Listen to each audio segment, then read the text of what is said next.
The Heed the Call podcast. Wear jean jackets when it's bad boy time. Absolutely. Absolutely. Welcome to Heed the Call. Dan Hanzus here with Marc Sessler, Justin Graver on the ones and twos. And if it is Wednesday morning, that must mean it's Conor Orr time. Hey-o, Sessdog, I haven't seen Levi in a while. Is he being phased out, or has he been worn into extinction? What's the deal? Well, I mean, is it a he? I don't know why we've attached a pronoun to it. I would say this, like, I've learned a little bit of a lesson. Like, they do wear. There's wear and tear. There's some diminishing at the elbow areas and in the pockets, and so it's still a staple. And especially this time of year when it's a little, we're in LA, and so we're never allowed to, we can't complain about the weather. It's just perfect. We're never allowed. Yeah, but it's like, it's a little chillier at nights, and so it fits very well in the evenings. You got to be careful of what you wear under it. That would be my Justin, strategy. jump in a second. Why are you cringing? What was that cringe? Well, we all know where Mark started to drift a little bit there. Not intentionally. I don't know, like, that's your, you know. It's just like bleeding into our normal everyday lexicon. Mark, you're starting to creep between this and I Dream in Red. The creep towards 47 and 47 is. I don't know why. You have also, becoming. You don't seem like the number one person to dissect I Dream in Red. I'm not sure you've clicked into the file. Conor's been a part of that, and his contributions are not Republican. There's nothing about it that's Republican. Like, I had never voted Republican in my life, so. Wow, are you trying to alienate half the country, Mark? Way to go, Mark. Goodness gracious. Well, Dan, it's you and I have started this enterprise. Mark, Why do you want me listen to podcasts too? You know, as why Michael do Jordan you to paraphrase. Why do you want me to categorize a newsletter on one side of the aisle or the other? Like, it seems like a dunderheaded move by yourself. So it's your product. It's your product. You know, which you're framing incorrectly, but that's a bad strategy when we're trying to. By the way, how does business work? Let's ask that question. By the way, as predicted in a very clean and concise manner on the Monday Night Football recap episode, we told you that Coach Word salad from Matt Eberflus made it very clear that Shane Waldron's days with the Chicago Bears were numbered as a play caller. And indeed, he was let go this morning as the OC. And it does remind me, Conor, that you have really, I think, maybe your most high-profile piece at SI coming up soon, right?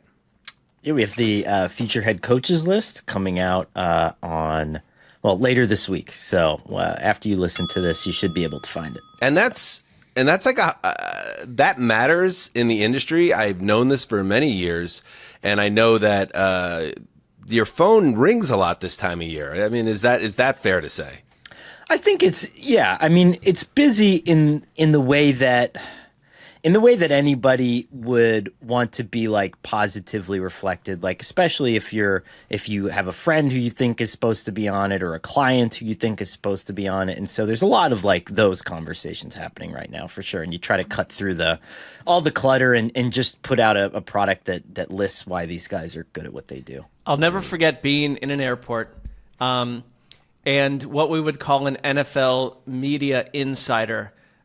We were waiting for a flight, was speaking closely to an offensive coordinator at the time about, and I was eavesdropping, so that's why. But the offensive coordinator was, like, asking, like, how do I get my name more involved in the mix? How do I get get the fire burning where people are like, who is this guy? How do I get the interviews? And it's like they've got their own worlds and world building to focus on. It's hard, too, because most of the time it's like a militaristic style hierarchy, right? And so you want to be, seen and not heard. A lot of coaches don't restrict how often their assistants can talk to the media. There are coaches who don't want their coaches to be poached because they're doing a lot of the important work, right? And they don't want them to go somewhere else and have to train somebody else, whatever. And so there's so many fascinating layers to it, which is why I kind of set out to be like, let's just tell people who does a really good job. Like that's that's what it is at the end of the day. You know? Let's cut through some of the bullshit though. Like Conor Orr as a kingmaker is not the worst place to be. Here's I will tell you my one favorite story from coaching years past was I got called by somebody just ripping me up and down. They're like, how could you put this guy at the bottom of the list and like, F this, F that, what's the matter? You put him below this guy and this guy. And I was like, sir, the list is in alphabetical order. So you should have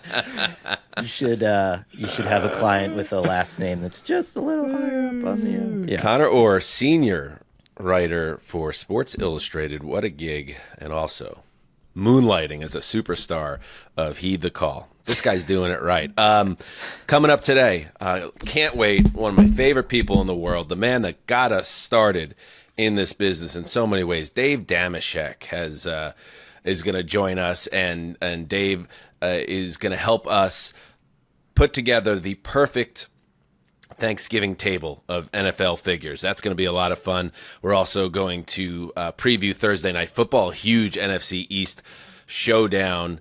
But before that,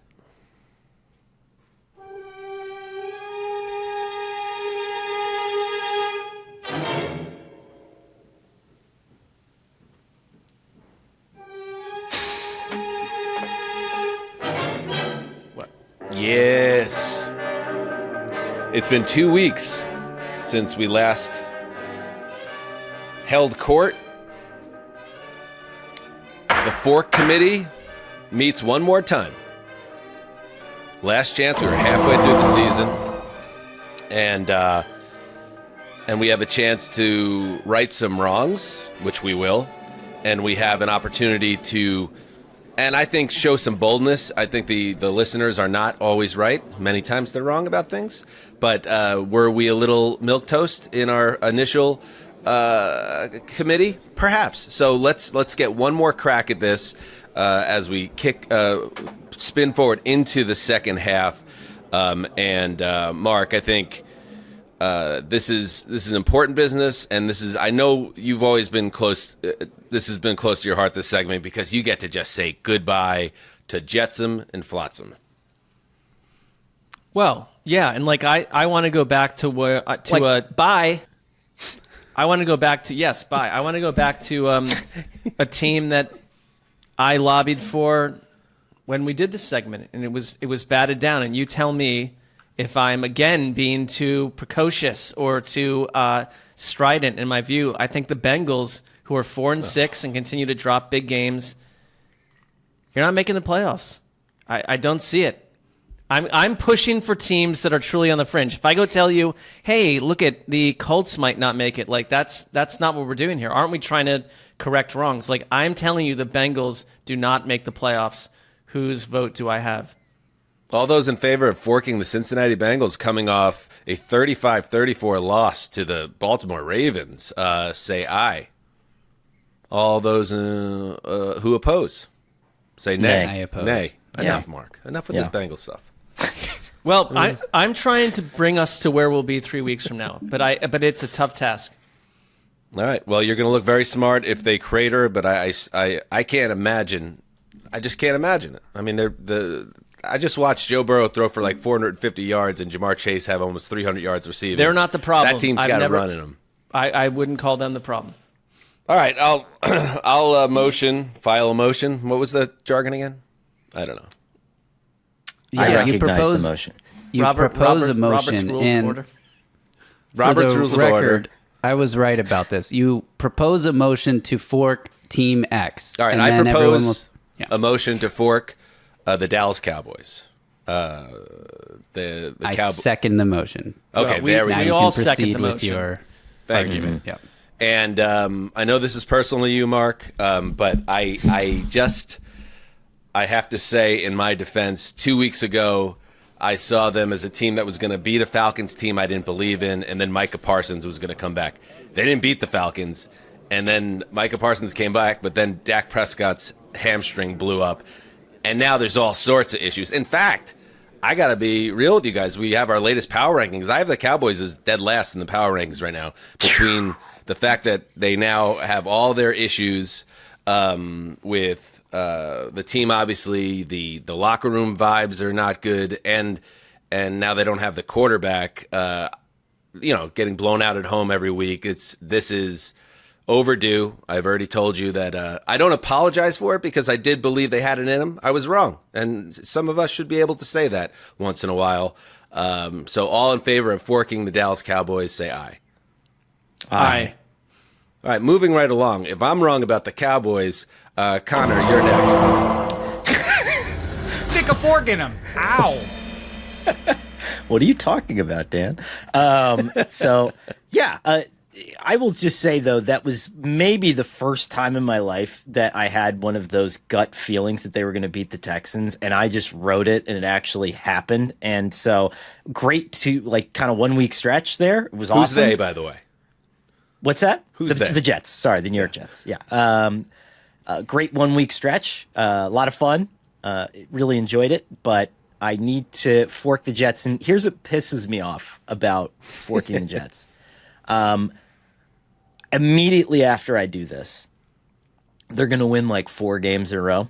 And somehow, No, they're not. yeah, I'm telling. But this is my life, and this is how this is going to happen because I've been here before.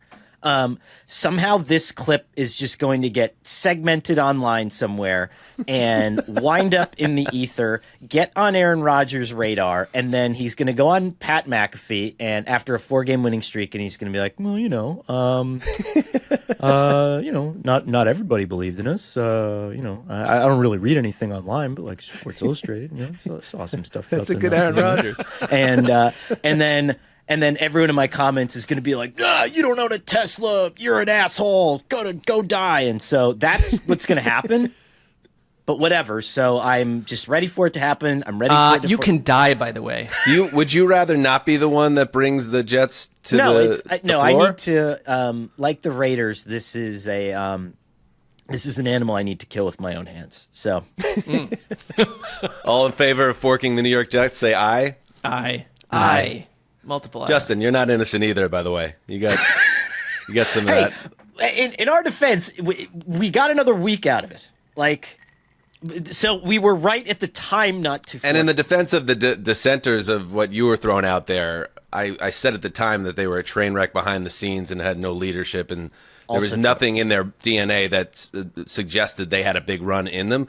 But you're holding firm that they could win 5 of 6 down the stretch. I think they'll do what the Jets always do, which is win just enough games not to have the first overall pick. They'll just mess things up in a different way. But I don't think we're having a Jets playoff conversation again. I'd be very surprised. We shall see. All right. But we did get a really cool primetime interview spotlight on Jeff Ulbrich that was hey, maybe the Jets have something that gave us extra confidence. That changed our country. I don't remember anything. I don't remember Jeff Ulbrich ever saying anything that inspired me in any way as a Jets fan. All right, Mark, would you like to, or Justin, do you want to bring a team to vote? I can bring a team to vote that we haven't talked about that Mark briefly mentioned earlier. The Colts. What are we doing with the Colts? Come on. Joe Flacco, he's not it. They're not going back to Richardson anytime soon. If they ever go back to Richardson, it'll be because they know they're out of the mix for sure. The Colts are not making the playoffs. I would motion to fork the Colts. Motion granted. All in favor of forking the Indianapolis Colts, say aye. Aye. All who oppose? Nay. Wow. Okay. Why? The Texans are falling off. Go ahead, Mark. Well, I was going to say, I can look at the AFC leaderboard and find other teams to fork before them. Before the Colts. I think the Colts are well coached. They've got some good players, and I think they've got winnable games ahead. I'm not ready to do it yet. It's more conservative than I normally am. Connor, what is your reasoning? I was going to say, I think the Texans are falling off. CJ Stroud has had 4 of his worst career games over the last 5 weeks. And I think, too, that this is going to sound like a crazy take, But Connor I just says don't crazy think stuff. Joe Flacco played that badly in the 3 interception game. I really don't. Like, I think if we went back and we watched it and we could rationalize some of the picks and just see that game for what it was. I mean, Jared Goff threw 5 interceptions in 35 minutes the other night.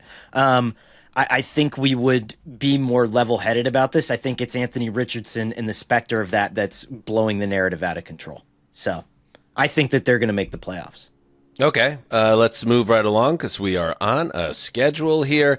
I will bring to motion the forkage of the Chicago Bears. I think this team is going down in flames. I don't know if they have 2 more wins in them this year, to be quite honest, where they stand right now. They have gone on a hot streak before.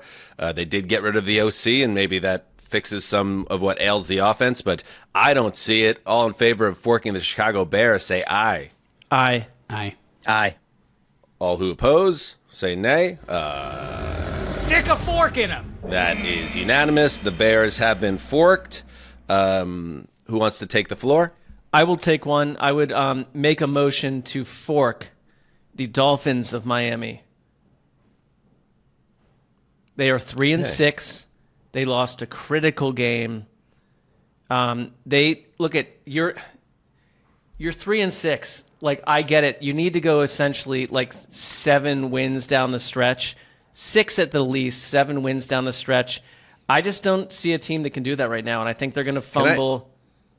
I know the division; they don't have a path through the division, but how can you there's no one's not winning fork that the division. Colts and then want to fork the Dolphins when the Dolphins are coming off a big win in LA, and then they have the Raiders, Patriots, and Jets over the next 4 weeks? I mean, they're back in it for me. When I do fork, I try to like get ahead of things, and I get where you're coming from. But they're 3-6. They're not winning the division. They're 5 wins behind. No, there is no the path Bills. to the division. We get that, but I just don't see a team that's going to surge. I like the win against the Rams. I don't see a team that's going to surge to 6 or 7 more wins. I think they'll find a way to have this season crumble. And we're talking about them not making the playoffs. That's all I'm saying. Like, they could be 8 and 9, and I don't think they're making the playoffs. They're one win back of the Colts right now. They've played 1 fewer game because the Colts haven't had their bye. The Bengals are also 4-6, Colts 4-6, Dolphins 3-6. I am believing much more in the Bengals and Dolphins' chances to make the playoffs, to get to the 7 seed where the Broncos are, over the Colts. All right, all in favor of forking the Miami Dolphins, say aye. Wow, Mark, on an island for your second nomination. Well, no, I specialize, but I specialize in, like, it's not going against the grain because that's too complimentary. Just not getting the crowd going, I guess. Any other teams, Connor, that you want to throw out there? I mean, this is sort of a vague observation, but like I would say, take the Cardinals on the power rankings and just fork every team below them, because in reality, like the top 12 of the NFL right now is about as awesome as I can remember it being. And then the bottom like 15 are just the most least interesting tire fire teams that I just couldn't give less of a shit about. And so I'm just ready to get them off my plate completely, All right, well, you got a nominated team, though. I don't know. Is there anybody left that you guys see as like I'll throw one out there just because they're on a 4-game losing streak. I'm not. If you want to throw out the Bucks as a team, because they just continue to stack losses, I'm not willing to go there with them yet. No. Let's see who else. Who else, Justin, like would be the Seahawks? I'm not ready to go there. Seahawks. Yeah. No. I mean, based on what Connor just said, Connor's willing to fork the Texans, the Falcons, the Broncos. Because at the end of the day, they just right now. but they don't matter. Like, they matter, but they don't. You know what I mean? It's but like, you can make the playoffs in the NFL and not really matter. Right. Yeah, and that's the exercises. Part of it, right? You're forking teams that you have. That's why I'm surprised, Mark. Is I know you're being strident about the Bengals, but like to be that confident that they have no chance when half the league is just kind of dog shit. It's like I didn't say no chance. I am. Well, that's what the exercise is. Well, you're the forking wager teams is you believe have no chance of making the playoffs. The wager is I believe that they are too late to the game to make the playoffs. And I believe that about the two teams that I offered. One is a 3-win team in November, and the other is a 4-win team. This is not, shooting the moon. All right, give me the funeral dirge music. The meeting is adjourned of the 4 committee. The doomed 1, 2, 3, 4, 5, 6, 7. The doomed 10. If you root for one of these teams, we are sorry. Keep listening to the podcast, Please. and subscribe on YouTube. The Carolina Panthers, the New England Patriots, the Tennessee Titans, the Jacksonville Jaguars, the Las Vegas Raiders, the New York Giants, the New Orleans Saints, the Dallas Cowboys, the New York Jets, and the Chicago Bears. You went from like Ireland to like Mexico right there. Like it was a very, and I was for a while I was going to really compliment you. It's hard to sustain an Irish accent for that long. And I wasn't trying to do an Irish accent. Was it Connor. Scottish? I'm imagining a Pangea where the world never separated, and this is how we would all talk if that were the case. Well, that's a love it. visionary way to look at things. Yeah, Pangea. it's beautiful. All right, let's take a break. And by the way, any of those teams make the playoffs, and history tells us at least one will.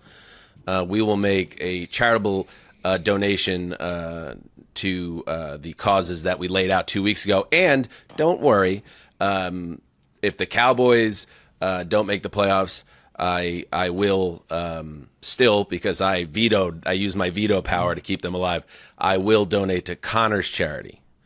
And Conor should donate to all the charities for getting the Jets fans' hopes up. That's just my opinion, but that's not really how the exercise works. That's not how the court laid it out. That's just a personal feeling. Talking about winning 5 of 6. It's my No, life. you know better than anyone, Conor, what we've been through as Jets fans. You don't need to be putting that in the air and getting people to believe.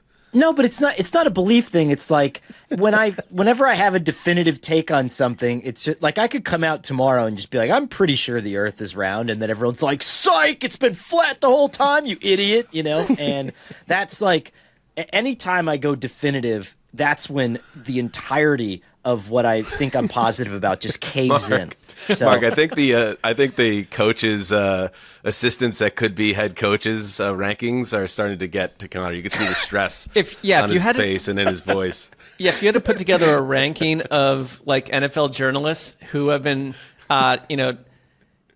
verbally abused, called up, wrangled and annoyed by coaches and like league sources, Conor's got to be at the top. He's got like 45 anecdotes of like league executives and coaches being annoyed with Conor, which I think that means you're doing your job well.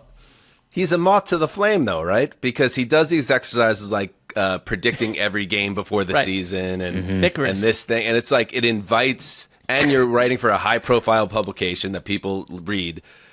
I respect it. I really do, that you put yourself out there. But I could tell there is a price. Maybe that's why you love those Hallmark films and Lifetime films, because it's like you need to find a safe space with all this war around Salty you, and sweet. Salty and sweet. it's a good observation. I would say just never underestimate the power of having a super punchable face, because that's really what ties this all together. I don't agree with that either. I think you have a beautiful, sweet face. All right. Speaking of beautiful, sweet faces, up next, Dave Dameshek. You know, football is not the only sport on the calendar right now. The NBA season is in full swing too, and Underdog has tons of fun ways to get in on the action with nightly NBA pick'em slates, discounts, and promos aplenty. And you can even play against other users with daily tournaments and private drafts, where Underdog is giving out over $100,000 every single day. Just scan the QR code on your screen to download and play on the Underdog app, or if you're not watching on YouTube, sign up with the code HTC, that's our show, and you can receive up to $1,000 in bonus cash when you deposit. For our U.S. audience, only.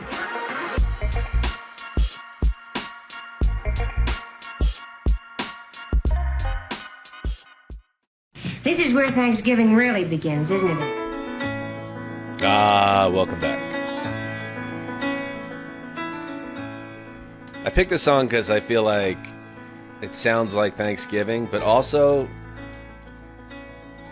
something Jim Nantz might play when he lays with his wife.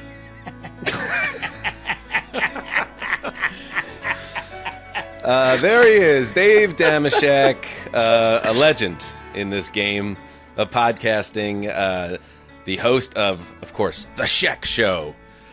Get that wherever you get your podcast. What's up, Dave? Hello, fellas. Boy, that is some image. So you're talking about active, vigorous lovemaking. This is the soundtrack. I think so, yeah. And the Nance home. Not during. That checks out. Not during. No, during. And I think he probably takes her out when it gets wild out onto to the putting green that he has actually in his backyard. That's where he really lets loose. I so wish we had Zumwalt on right now just to do an entire monologue of Nance when the lights go out. And the lights are off. All right. Without further ado. Shek. Coincidentally, this is also the music that Russ and Sierra play. And Coincidentally. We got Shek here. Shek Conor, Mark, Zuzzer. We got Gravy. And speaking of gravy, Thanksgiving is 2 weeks away. And with that in mind, thought it'd be a fun activity here to put our minds together. And in the year 2024, what would be the ideal Thanksgiving table of NFL figures? So let's put out some guidelines here. So we're going to build a table of 12. And what we're going for here, Dave, and we could this is free flowing, right? But I think we want to build an interesting table, right? It might not even be one that makes sense functionally. It might be one that's almost engineered for chaos. But what we want is for Thanksgiving to be memorable in this home that we're building. You know what I mean, Dave? I do. I think I'm picking up what you're laying down, and we're already off to a good start because you mentioned the essential item of your Thanksgiving table. You know, I love my stuffing. I think it is weirdly relegated to once a year. It should be on every menu in every restaurant. If French fries and mac and cheese and Brussels sprouts can be on every menu, then why not delicious stuffing, but gravy? Much like drawn butter is the true star in the lobster equation, gravy on turkey, who's the real star? It's that delicious, delicious gravy. Absolutely. And how crazy for me to not even bring up at this point, it should have been brought up immediately, that Dave, you're famous from NFL media days for the pie off and us having that annual tradition of bringing in the pies. I was a 2-time champion with my mother-in-law, Ann, and that meant a lot. I also, at one of the inaugural pie off, I came down with the nickname Empty Hanzus for not having a pie the first year. But so this is a holiday that I know is near and dear to the Shek man. Well, I really have been thinking about that. Yeah, that's where your star was born, was winning pie off more than once even. And, at the time of this recording, we don't know. And on the strength of your pie deeds, you are in contention for sexiest man alive, as I understand it. Well, People wait, hold on. Is there any announced it. concern that Dan didn't lift a finger to cook the pie? Oh, stop this. Well, not so you That's just not my hire business. someone to make a pie for you? That's how it works? Hire? She's my family. Well, that's we more than entered- hire. But like, Are we going to litigate this a decade later? I asked Stay the out of it, question. Cess I didn't Dog. say it's wrong. I'm saying like, hey, here's my pie that like a woman made in Texas, and she shipped it to me, and now I win. Woman? Like, Well, my wife's mother. I think you know what I All mean. right, Connor, Like, get us on Pie track ethics. here. I love it. And if you listen, this is a big statement. If you want to bring the pie off back, count me in. I think if you want to attempt one quickly for 2024 or kick it forward to 1 year from now, we should get rolling with that. But either way, yes, I think it's been a dearly departed queen of the pies, Deeker. I think we honored her, but I think she would want us to go on. And if you guys want to do some more pieing, I'm down for it. But now to the matter at hand. All right. Absolutely. Conor Orr, a domesticated man himself who probably has major pie takes, but we need to move. and we need to get this table built. So I trust you, Conor, to get us going with someone that is going to bring a lot to the Thanksgiving feast. This is always to borrow your term, a la reveal magnifico, the dinner table conversation, because you see it go. Magnifico. It can go off the rails quickly, and it's like a popular thing to ask celebrities, right? And it's always like, oh, who would you take? And it's like, oh, Gandhi and Jesus, and but there was the Jim Nance's wife. Jim Nance's wife. She's busy. But it could also go in the other direction. Like there was a college football coach a few years ago who got promoted and then was interviewed by the student paper, and then like his first name was like, well, Hitler's an interesting guy, and then it just immediately veers off into like this chaotic territory, and it's truly a window into your soul. So it's kind of an interesting. There's a lot of pressure. Never lead with Hitler. Really, no matter what the conversation is. Yeah, I would say that's a safe move. That's how I've lived my life. Yeah. But people are different. By the way, check out the next edition of I Dream in Red. That's just a little plug. Excuse me. Conor, go ahead. Okay, so I decided to put at the head of the table. Well, not at the head of the table. I don't want to make that determination. But you need a grandfatherly figure, someone who looks the part. And so I chose the oldest active coach in the NFL, the 86-year-old Tampa Bay Buccaneers senior consultant, Tom Moore, because I feel if you're doing I built my own in private and tried to recreate a lot of my own family dynamic there. But Moore is going to be one that's going to tell some great stories, is going to provide sort of the roots of the tree. And you do need you just need that solid elderly individual at the table. So very interesting. I'll kind of dovetail on that because you were with me for most of it, and Moore's great. Have a good old man at the table who could tell you about, the Depression or whatever. That's all good. Mm-hmm. But I am going to, I'm going to say who I want, and I would nominate for head of the table, and we could figure that out at the end of this exercise. Yeah. I want somebody, again, fatherly, grandfatherly, affable, someone I could trust with a bird. There's Tom Moore if you're watching on YouTube. Someone I could trust with a bird, someone that I know has a healthy appetite and can cut it up. Shaq, I got to have Andy Reid at my table. Very nice. And I want him carving my bird. And so Reid and Tom Moore that are checking important boxes on this great American holiday. Yeah, and it would seem that Andy Reid is perfectly suited to provide some do's and don'ts for what needs to be eaten, what should be passed over, all that. That's a good sound decision in my book. I'll throw one. I hate to take up one of 12 slots on a apparent throwaway, but I'm vain, and I don't want to be the biggest dork at the table, so that's my first concern. Like, as long as I'm, same thing, pick up basketball or football, just don't let me, I don't have to be the first guy picked, I just don't want to be the last guy picked. Sure. That's why I want to welcome Justin Tucker to the table. What a nerd. Lisa, like, no matter what I say or do, at least I'll be like, at least I'm not that guy, right, everybody? And we'll all laugh condescendingly at him. Dang, Tucker catching a major stray. He's a bit of a Renaissance man too, and I'm sure he'll let you know all about it. Someone will tee him up about being an opera singer or whatever.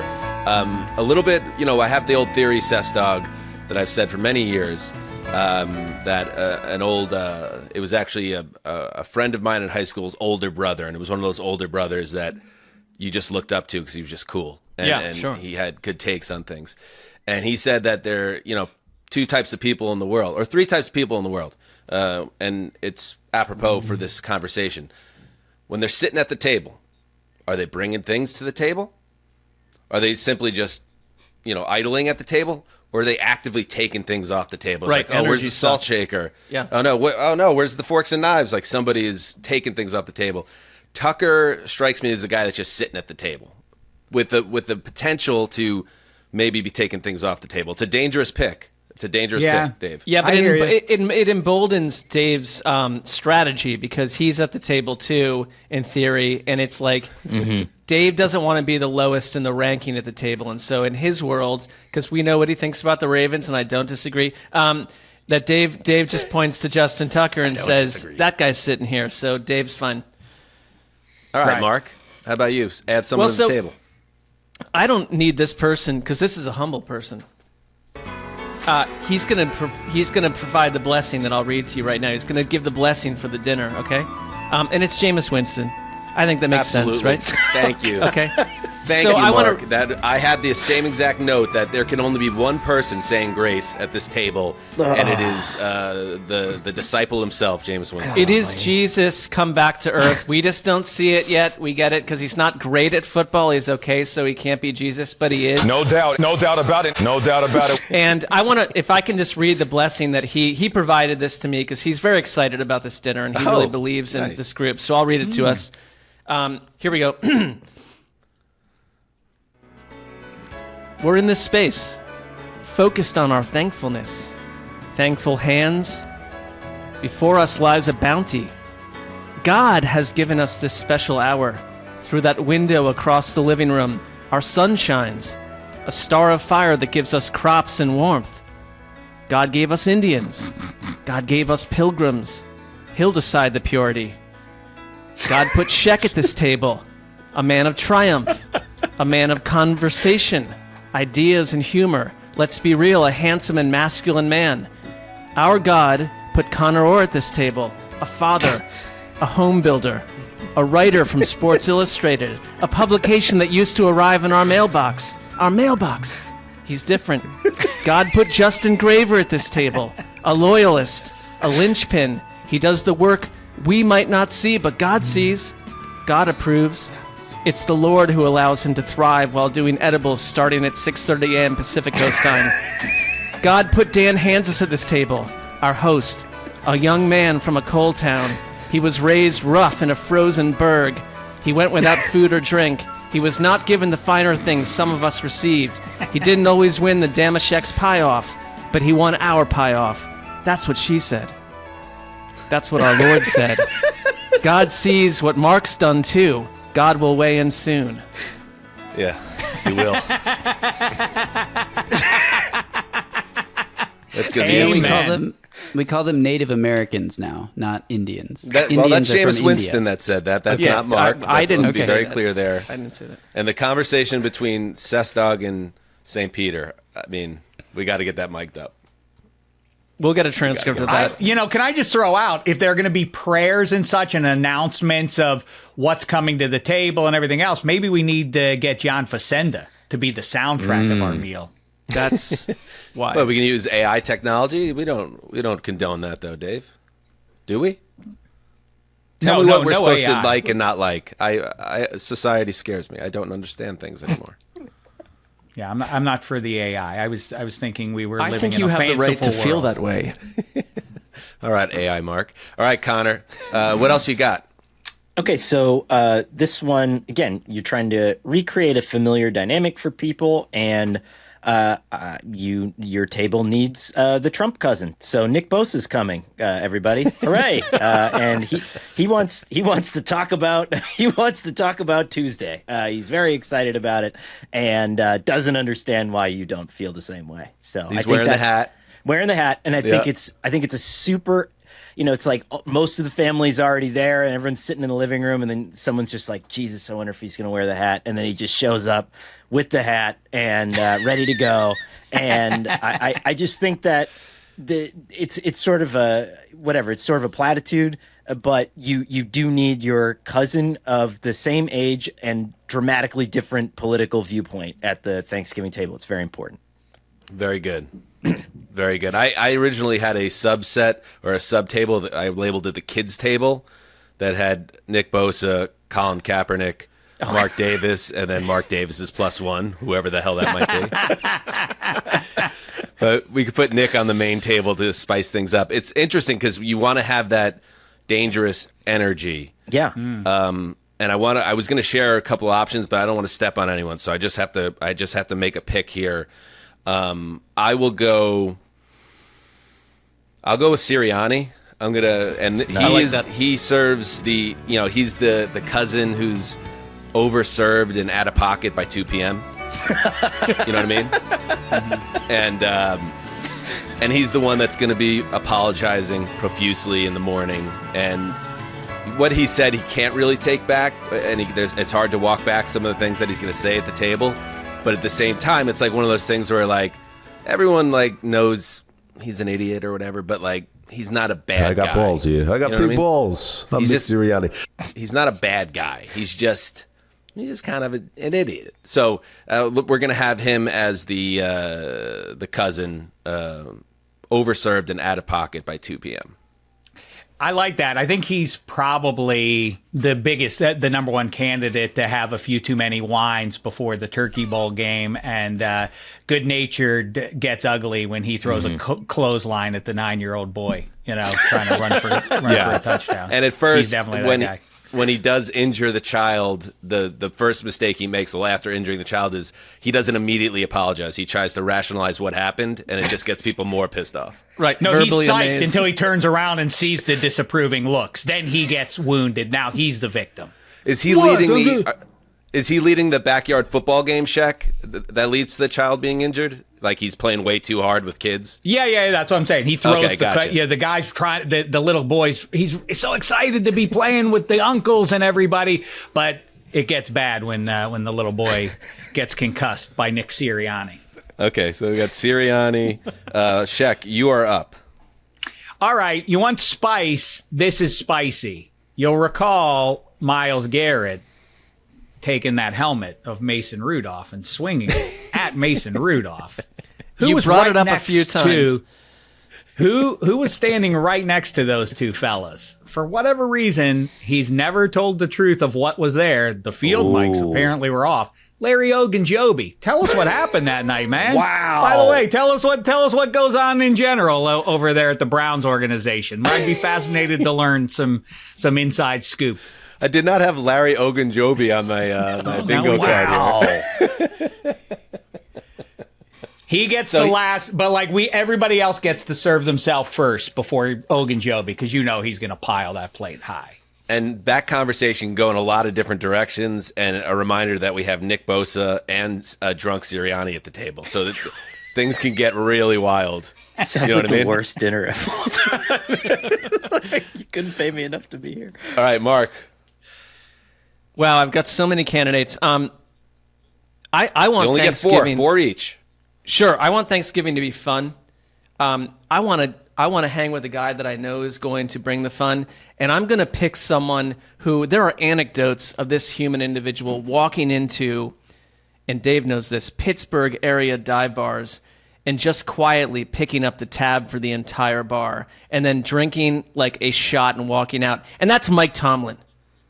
Mike Tomlin would be an incredible Thanksgiving table guest who is going to tell you stories that will mesmerize. He's going to get as hammered as you get with no disregard and no regard for anything. And he'll be, I think, quietly the coach and the leader and the director of fun. You know, it's a great call, Tomlin. And he's like one of those guys where you get the feeling, Dave, and by the way, to use a Shekism, mazel tov to you, Dave, on this incredible Steelers season with so much promise as we head toward the Thanksgiving holiday, that Tomlin can really hold his liquor, and he drinks the brown stuff, and he could drink people under the table and still kind of tell a hell of a story without skipping a beat. I love that pick. The 1A to that might be our mutual old pal Ike Taylor. No greater storyteller. All the elements that are true of Mike Tomlin would probably be true of old 2-4 there. But yes, Tomlin, Ike Taylor. Yes, this is exactly the injection of fun that this conflicted table needs right now. Yeah, we needed that. We needed Tomlin we needed a peacemaker, and maybe that is Mike Tomlin. Mark, I think you are up. Well, I just made an incredible selection of Mike Tomlin. So right, you were Mike. You were Mike. Yeah. I apologize. Does that swing it back to Con Man? All right. So I will say this, because of the selection of Mike Tomlin, I'm going to strike. I had a couple options here. I had Russell Wilson on the list because every Thanksgiving family table needs like the glow boy cousin who went to like a slightly better school than you and just carries himself just like a little bit above. This is personal to like, Conor. It's like F that guy, like you just don't want, So hope he doesn't the show kid up. that Yeah. went to Northwestern and you went to Syracuse, is that what it is, basically? Let's not, Northwestern sucks, by the way. It's not a real journalism school. Let's be serious about that. Anyway, so this one, like Missouri, Northwestern, seriously? I don't have a Like, take. I don't know. Yeah. Or settling scores at this Thanksgiving meal. That's what it's about for him. That's his celebration. Taking out all y'all. So this one's a little bit feels obvious, but it needs a background. So I just need to ask: can I have like a background character that's not technically at the table but is in the house that needs to accompany this person?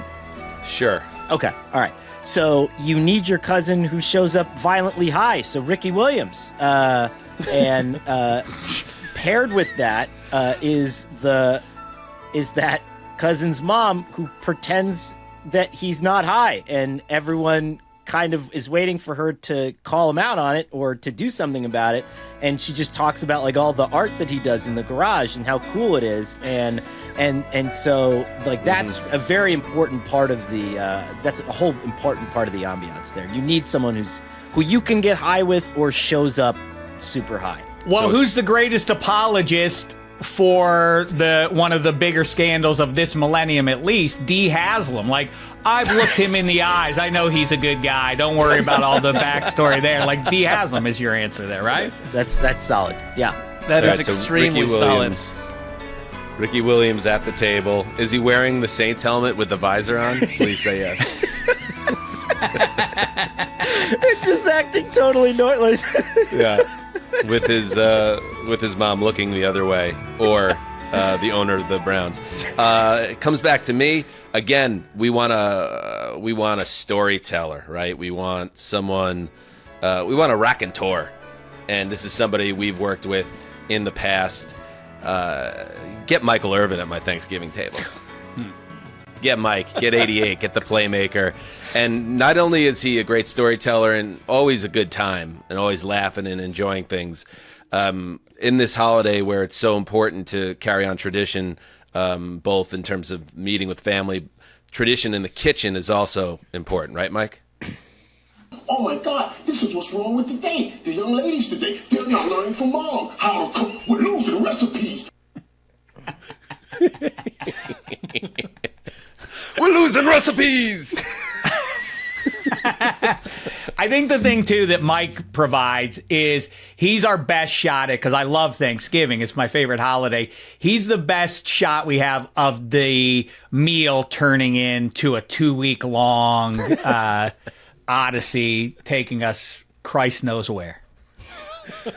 It could end up at a strip club, like the night. It could end up anywhere. It could end up in Europe. 2 Mondays after. We're still going? Like, remember this started at Thanksgiving dinner 2.5 weeks ago? Man, this has been a wild ride. Thanks, Mike. A bacchanalia, as it were. All right, great. Okay, I feel like these have been important additions to the party, the last few. Let's go now to Shek with, is this your fourth and final pick? I think this is just my number 3. I could be wrong. This is your I'm so 3. excited about it. All right, again, I need to feel like I have a target to go at. I need somebody to lean at if things fall flat for me.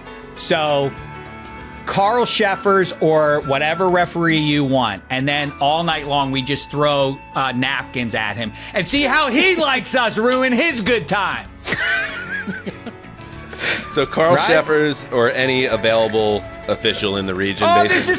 this is such a great time. Like, well, all of a sudden a flag hits you in the face. Huh? It sucks, doesn't it, Sheffers?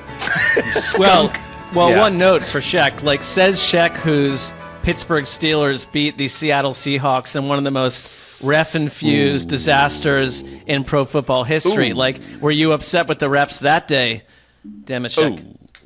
Ouch. What happens. I don't know even what you're talking about right now. Well, I think you'd be which Super Bowl? My team has played in so many Super Bowls. I can't even remember exactly. That's true. It's a fog of like war scenario. I get that. I'm gonna have like my fifth Tito's and soda, and then and get after Sheffers about throwing the flag because the left tackle is too far from the line of scrimmage. Like, all right, way to go. I mean, enough with that call. That's I'm going to get. No, I mean, we'll just it'll be a great person for us all to individually and collectively go at all night. Aren't you proud of yourself for shutting down that play? All right, Mark, your third pick. Well, I really am wrestling because I really considered Sir Purr here to have an animal involved.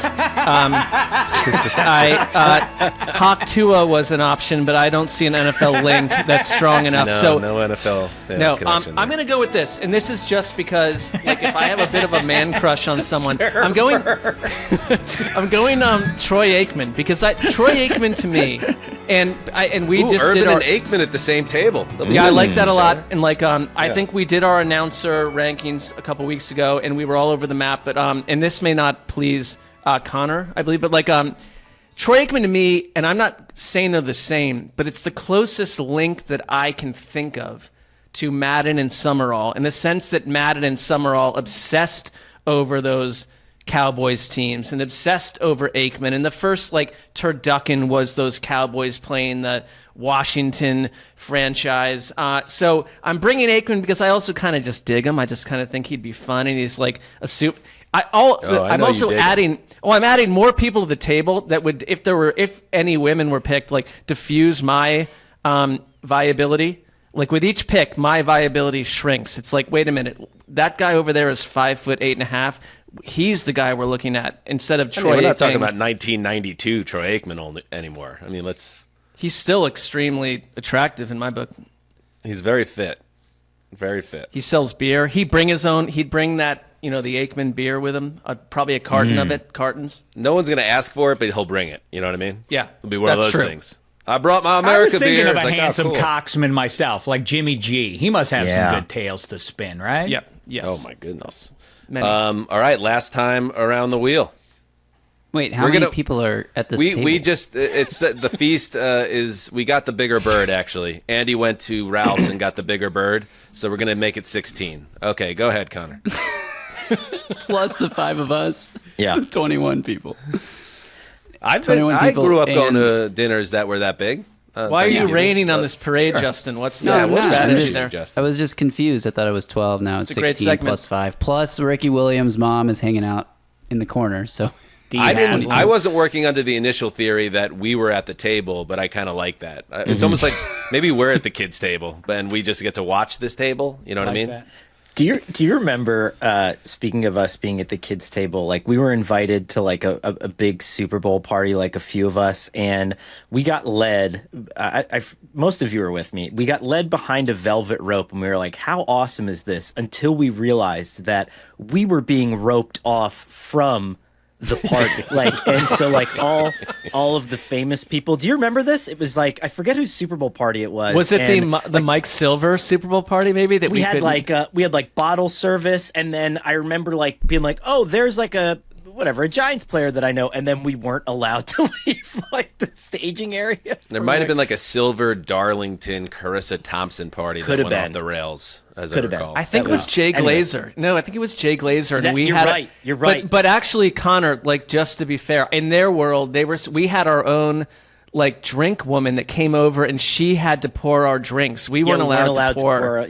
But we also weren't allowed to interact with people. It was Jay Glazer's party. Pretty interesting group. It was the 3 of us and Ian Rappaport that went to that party together. That's right. Ian got us in, but we weren't allowed to leave. I think because they looked at the 3 of us and said, "You're not going to interact with we people, but a woman will come and pour you drinks." I was like, "I'm cool with that." Oh, my cousin was there too. Actually, cousin Mike was there too, and we just got hammered. It was a nice night. It was a nice night. It was a great time. Anyway, that came to mind when I thought of the kids' table. So my last one, I like the windows into everybody's psyche. Dave's is all just people that suck, and then make him look better in comparison. And then mine is sort of just also a window into like maybe just like a semi-turbulent home life, you know. And so it's like it's very fun. But I think that the last person at the table, and this I think is something that a lot of people can relate to, the cousin that you need to prep your wife for, and that's Harrison Butker, because he's going to have some thoughts on Butker. He's going to have some thoughts on her career, and so that's no. So he'll be sitting next to Nick Bosa. But it's two very different things, and I need to preface that by saying I love everybody. This is not I'm not making fun of anybody, but I do think it's two different sides of the coin. It's sort of like a traditional Instagram trad thing on one end, and then there's like hardcore politics on the other. And I do think that sometimes they overlap, but can be two different characters in the universe. He'll have strong takes, obviously. We know that. And also don't discount an argument breaking out between Tucker and Butker about greatest living kicker and all that could be going down. So I like that. So there's like a double-edged sword there. My final choice will be, I want to have somebody that's kind of normcore, because I know I kind of assumed this was going to go off the rails, and it has.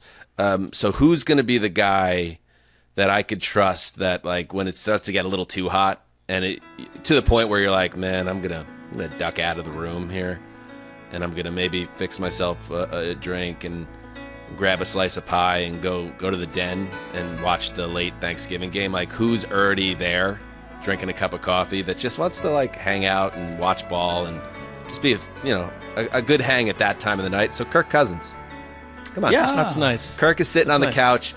Like, I sneak away and I'm like, God, I got to get out of there. And then Kirk goes, you too, huh? Like, yeah. And then we just have a nice night together. Wow. And we just talk ball, and he's really giving with his time and like explaining the game, the nuances of the game in a way that I never even watched football before. And we end up like just having a great end of the night together. So Kirk at the table and then on the couch afterwards. It's very rich. Kirk is a lovely man. I do like that. I'm sorry I stepped on yet another clip of yours. Yes, I had the occasion to sit down with Kirk Cousins at the height of his. A little shot at you, that. Justin, by the way. Yet another clip. I love that description. I'm sorry. It's my way. But I sat with Kirk right in the midst of that Washington rise, and you like that and everything. And just before he and I got to sit down, I was talking to his favorite target that season, Pierre Garçon, before the playoff game. And it was literally 48 hours before the big game for Kirk, who had taken over for RG3 and all that. And I was having fun with Pierre about you like that? Are there different, do you inflect your voice differently, or does Kirk, given the circumstance, like if they have his favorite flavor at the yogurt shop, is he like, you like that kind of thing? Or like in the shower after the game, does anybody look below the waist and go like, you like that kind of thing? And just then we're laughing, we're having fun, all that kind of stuff. And all of a sudden I hear a voice say, hey! And I think it was somebody reacting to us joking around, and Garçon's laughing and everything. It turns out it was the PR head. And he said, you can't talk to my players that way. Kirk's done. Kirk's out. I'm pulling him right now. And basically, long story short, I thought that was the end of my career. But Kirk agreed to come back the next day and try it again. And much tumult and all that. And I interview him, and it goes nicely and everything else. And I'm like, thank you so much for that, Kirk. And Kirk goes, hey, Dave, you did a really good job with that interview, man. Oh. And I thought that was just this superstar guy about to play a big playoff game and everything else. Hey, Dave, no one remembers my name and everything else. I was very touched by that. Like I mentioned, I'm vain. I like there that. You go, pick, and that's Kirk. why I'm sitting on the couch with him. Yeah. Yep, you nailed it. Dave, your I was gonna final say, choice. I think we park our cars in the same garage. I'm going a little more sports car than minivan, though. Same position, though. A guy who's going to be able to sit there and talk ball, but be a little brassier than perhaps Kirk will. I don't like the guy, but Baker Mayfield. He's going to be he's going to have the other guy who I would consider maybe the in-between of that is Tyrod Taylor. He's played for, 29 of the NFL teams out there. He's got to be rich with stories. What happened with the Chargers? What was it like on the Browns? How did it go with John Harbaugh? Is he a blowhard like you see? I would like, he has all the answers, or more than anyone else, because he's been everywhere. I like that. I had Baker on my longer list. I feel like he would be another good hang. A good hang. Yeah. All right, Mark. All right, I created a list that's like 45 people long. No, but here's where I'm going with this, because I think this person, a bit of a figure of mystery, but sort of like a missing link that we understand what happens when he's not somewhere. So when he's somewhere with us, we know that there's good, and that's Big Dom.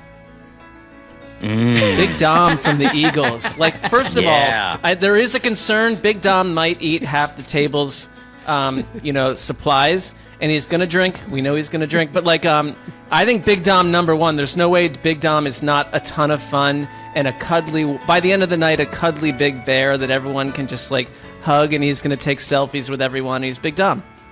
Do you know what you've done, too? And I don't know if this is good or bad for what we're looking for. It depends what kind of agents of chaos we want to be here. But now you have somebody to keep Sirianni, the drunk cousin, under control. Yes. Well, that might save. Sirianni's been neutralized. Yeah, that might save elements of trauma for people. Good. Right. We have enough. Yeah. Yeah. All right. Very nice. Big Dom. Big Dom Ogunjobi and High Ricky Williams in a competition to eat the most pie. That's going to be worth the price of admission right there. All right, so Justin, do you want to read the final list of Thanksgiving Feast 2024 in the NFL? Our table. Our table has Tom Moore, Andy Reid, Justin Tucker, I feel like I need the music under this. I was going to tell you that in post, yes. Tom Moore. I need to Jim I need Nance to is feel getting it. close, everybody. I need to feel it live. Tom Moore, Andy Reid, Justin Tucker, Jameis Winston, Nick Bosa, Nick Sirianni, Larry Ogunjobi, Mike Tomlin, Ricky Williams, hook 'em, Michael Irvin, Carl Sheffers, Troy Aikman, Harrison Butker, Kirk Cousins, Baker Mayfield, and Big Dom and Ricky Williams' mom.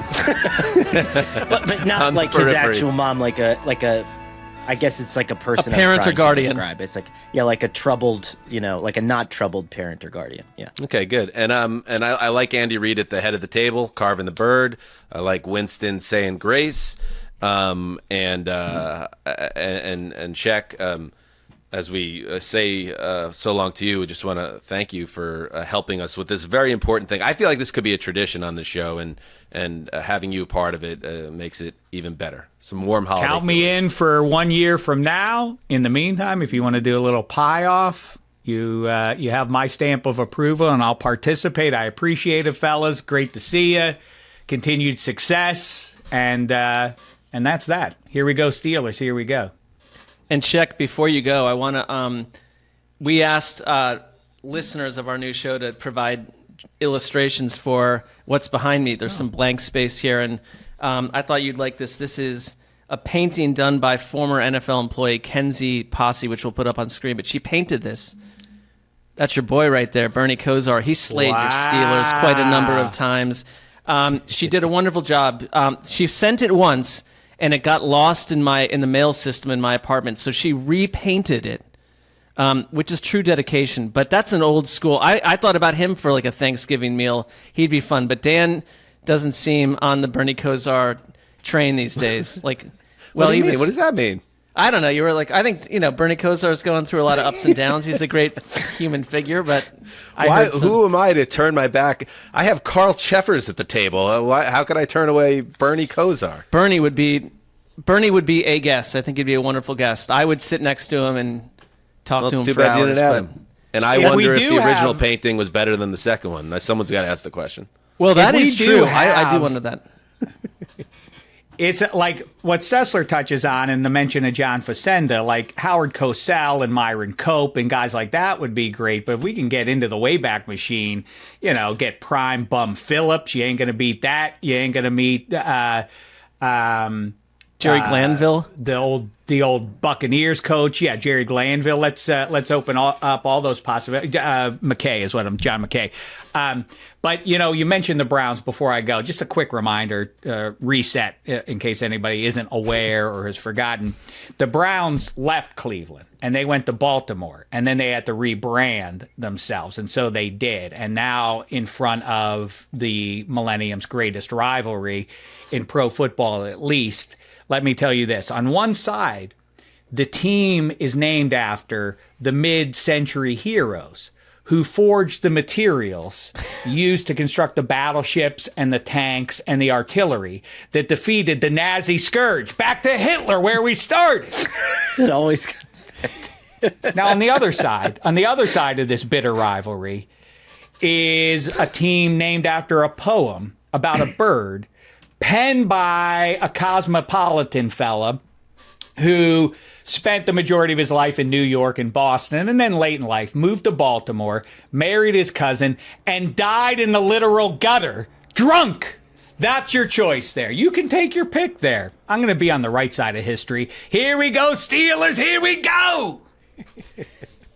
The Stones are always going to play Satisfaction. Springsteen's always going to play Born to Run. And Sheck is always going to do his Ravens Poe bit. It's a war horse.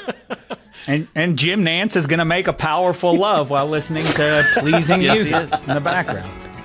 Thank you, Dave. We'll be right back with the preview of Eagles Commanders. Are you playing on Underdog yet? There's so many ways to get in on the action, whether it's higher, lower pick'em entries, daily drafts, or season-long tournaments. And it's not just the NFL. The NBA is back. You got the NHL. You got college sports. So many options. So don't miss out. Just scan the QR code on the screen to download and play on the Underdog app. Or if you're not watching on YouTube, sign up with the code HTC, and you can receive up to $1,000 in bonus cash when you deposit. Make the most of your sports fandom by playing along on Underdog for our U.S. audience only.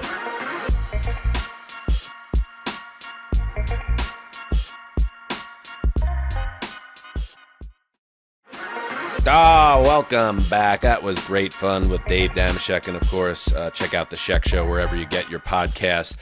Before we say goodbye, let's begin the look ahead at Week 11. And it starts with a great game, a tremendous game.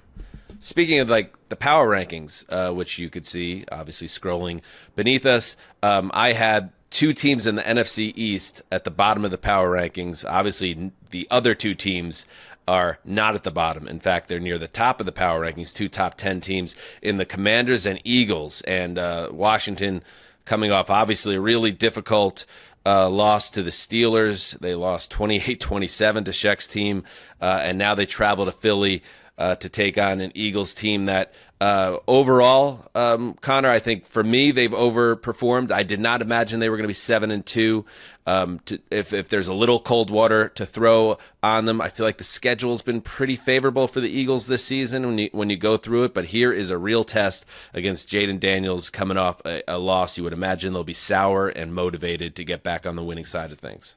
I think the Eagles are an interesting sort of like ink blot test for everybody, though, right? I mean, this is a team that beat the Green Bay Packers in the season opener in Brazil. It was always a good roster. Now you have the 21-day return window for Jordan Mailata open, and over the last 4 or 5 weeks, I think they've been the second or third most efficient offense in the NFL. As long as you can separate that from what a few mad callers from WIP think of Nick Sirianni, they're a good football team and have been, and have two really good coordinators. They have all the components that you need of a team that's making a deep run. And so I think this is a good chance for them to come out and to really kind of middle finger everybody that's been doubting them. So I'm with you. I think that for Washington, I've got to question just the Cliff Kingsbury offense. And it's not the same exact offense, obviously, that he had with the Cardinals, but there was the season a couple years ago where they got out to the 7-1 start and then whatever it was and flatline down the stretch. Are people figuring out this offense? Flip side, I think Thursday night is just teams with the better players will thrive, and I think the Eagles just have better players. And you've got a Washington defense that's been solid.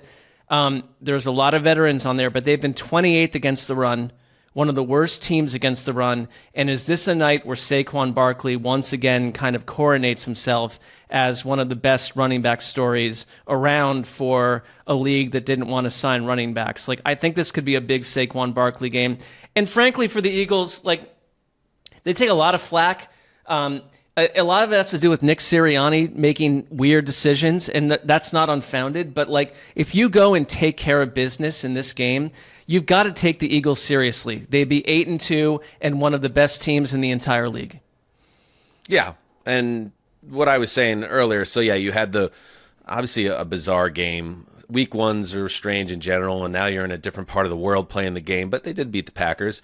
But their wins otherwise, they at the Saints, Browns, at the Giants, they stomped the Bengals, home Jaguars, at the Cowboys at their lowest point without Dak Prescott. So yeah, I'd like to see the Eagles, for all the talk about how they're a team that should be taken seriously. Let's see what they do against the Commanders. I know what you're saying about are people going to figure out the Commanders' offense?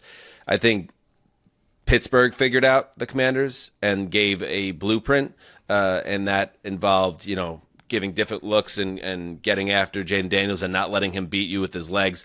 But it's one thing to have the game plan, but you also need the horses to enforce that game plan. And I know the Steelers can, and the Eagles do have the players on defense to do it as well. So it'll be interesting to see if this defense in Philadelphia can do what Pittsburgh did. However, and maybe this is just like what I want to happen because I just like the Washington story and the Commanders. I think the Commanders are going to be able to score points in this game, and it will then be on the Philadelphia offense to keep pace. A Philadelphia offense that's been hot and cold at times this season. They've been searching for consistency, and so I think it's a great game. I think it's going to be a close game. I like the Commanders, let's say 31-27. How say you guys? Anybody? I kept waiting for Mark to talk. I will. I'm going to take the Eagles. And one of my favorite things is always to go through rookie quarterback schedules when they first get drafted and to mark the moments, the games where they play like seminal defensive coordinators in the NFL. That used to do that a lot with Bill Belichick. What are your first divisional game? What are your first road game? But what's the first time you play Bill Belichick? What's the first time you play Vic Fangio? What does that look like? So I'm very excited for this one. I'm going to take the Eagles, give the edge to this team, and let's see what Washington does with a little bit of strife. I like that. I kind of feel like it's you remember like when you were the first time you played your dad in like one-on-one basketball, and it was like, the first time you beat him, I'd say, like that feeling like, wow, like something in the world has changed. Whether he didn't let you win, but like your skills, you've grown, you've changed. That's Washington in this game to me. Can they pull that off? I just don't think it happens in this game. The Eagles are 72 plus in point differential. The only two times they've topped that in their team history, they won the Super Bowl. So, look at they reached the Super Bowl. So I think this Eagles team is actually better than people think. I think there's been some chicanery around them that makes us look at them in a way that is unfavorable. I think this is when they take care of business, and we view them differently after Thursday. Just give me an impact win, like a true impact win. But this would be one, wouldn't it? That's what I'm saying. Like, yeah. I'll throw the flowers at their feet if they take care of business at home here. But until they do, fair. I don't feel like I'm happy and comfortable being one of the people on the sideline. It's like I'm not ready to crown the Eagles as a juggernaut in the NFC. But here's a great opportunity. Thursday Night Football. Fair. It's going to be fun. All right. That's it. Good app, fun app. Make sure you check back with us on Thursday when we have 2 episodes going live. Of course, the preview with Jordan and Mike of Week 11 in bulk, and then Thursday Night Football recap, where we'll obviously recap the game that we just previewed. So check that out. Connor, thank you, buddy. Every day that passes takes us closer to the Hallmark holiday special and all the great stuff to come in your home. So I know the goosebumps and the stomach is churning. It's you're like a kid on Christmas Eve. Christmas lights went up 4 days ago, so we're ready to go, baby. Unbelievable. Love it. All right, thanks everybody. Till next time, heed the call.